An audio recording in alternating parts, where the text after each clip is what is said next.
Assalamualaikum warahmatullahi wabarakatuh. Selamat datang di kelompok bermain Hujan Emas Kabupaten Banyumas. Perkenalkan, saya Sri Wahyuni PDAUD, Kepala Sekolah dari kelompok bermain Hujan Emas. Kelompok bermain Durian Emas adalah sebuah satuan pendidikan anak usia dini yang berada di wilayah Kabupaten Banyumas. Setiap tahun kami menerima anak-anak dari lingkungan sekitar yang berusia antara 3 sampai 6 tahun.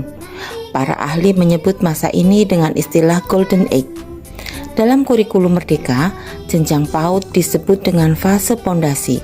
Oleh karenanya, pengetahuan yang tepat tentang tumbuh kembang anak serta cara belajarnya tidak hanya dipahami oleh guru saja, tapi juga oleh orang tua selaku pendidik anak di rumah. Pada anak usia dini, stimulasi yang dilakukan haruslah secara berkesinambungan. Salah satu upaya yang dilakukan adalah dengan memberikan pemahaman tentang perkembangan anak usia dini kepada orang tua. Hal ini kami lakukan karena orang tualah yang lebih banyak waktu bersama anak. Di samping itu, orang tua adalah bagian yang tidak terpisahkan dari trisentra pendidikan selain sekolah dan masyarakat. Sehingga peran orang tua sangat penting dalam sebuah pendidikan.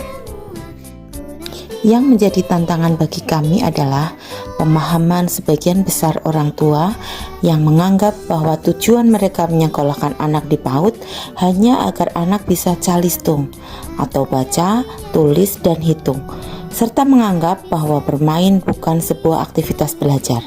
Seperti kita pahami bersama, dalam kurikulum Merdeka, capaian pembelajaran pada jenjang PAUD atau fase pondasi terdiri dari nilai agama dan budi pekerti, jati diri, dan literasi, numerasi, dan sains, teknologi, rekayasa, dan seni.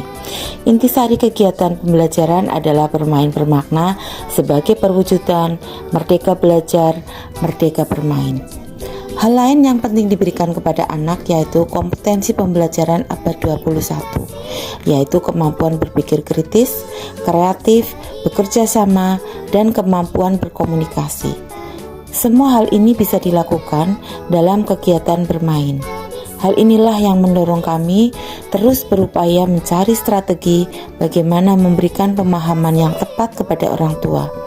Akhirnya kami menemukan sebuah praktik baik yang kami beri nama 4C untuk memberikan pemahaman kepada orang tua tentang perkembangan anak usia dini. Praktik baik yang kami buat yaitu 4C untuk memberikan pemahaman kepada orang tua tentang perkembangan anak usia dini. 4C tersebut yaitu yang pertama, sosialisasi. Pada rawat awal tahun ajaran baru, saya akan memberikan pemahaman tentang perkembangan anak, cara belajar anak, serta stimulasi anak usia dini kepada orang tua atau wali murid melalui kegiatan parenting.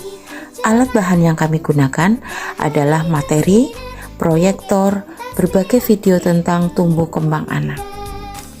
Yang kedua yaitu fasilitasi. Kami memfasilitasi buku-buku bacaan untuk orang tua yang terkait dengan perkembangan anak. Kami lakukan secara bergiliran setiap kelas. Setiap minggu kami persilahkan orang tua untuk meminjamkan buku tentang perkembangan anak yang kami peroleh dari berbagai pihak, termasuk dari Kementerian Pendidikan, Riset, dan Teknologi. Secara bergantian tiap kelas mereka kami fasilitasi meminjam buku tersebut. Jadwal peminjaman buku kami atur sebagai berikut. Rabu pertama untuk wali murid kelas apel, Rabu kedua untuk wali murid kelas semangka A, Rabu ketiga untuk wali murid kelas semangka B.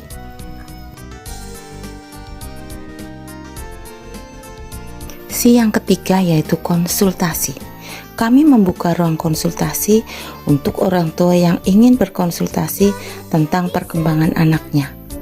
Waktunya adalah setelah kegiatan belajar mengajar selesai. Berbagai permasalahan yang terkait perkembangan anak di rumah bisa disampaikan orang tua kepada kita, dan kami berusaha memberikan pemahaman tentang tumbuh kembang anak melalui diskusi, sharing dalam ruang konsultasi tersebut.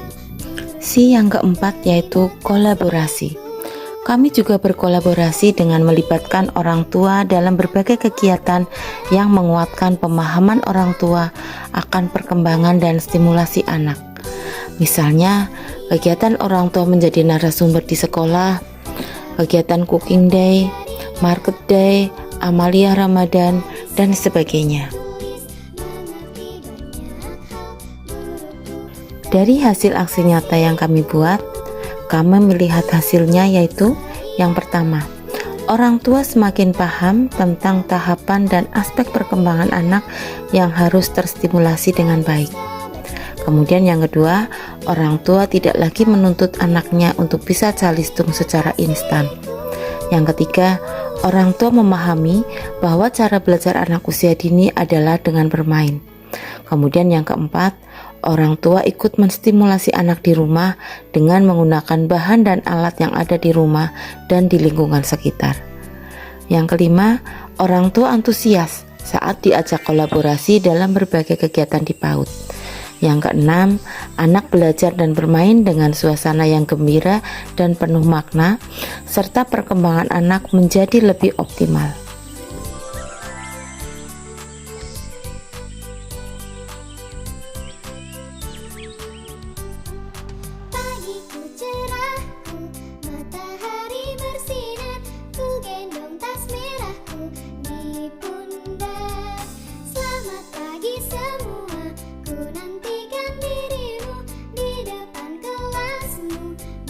Demikian praktek baik yang sudah dilakukan oleh kelompok bermain durian emas. Semoga menginspirasi dan bermanfaat. Salam sehat dan bahagia.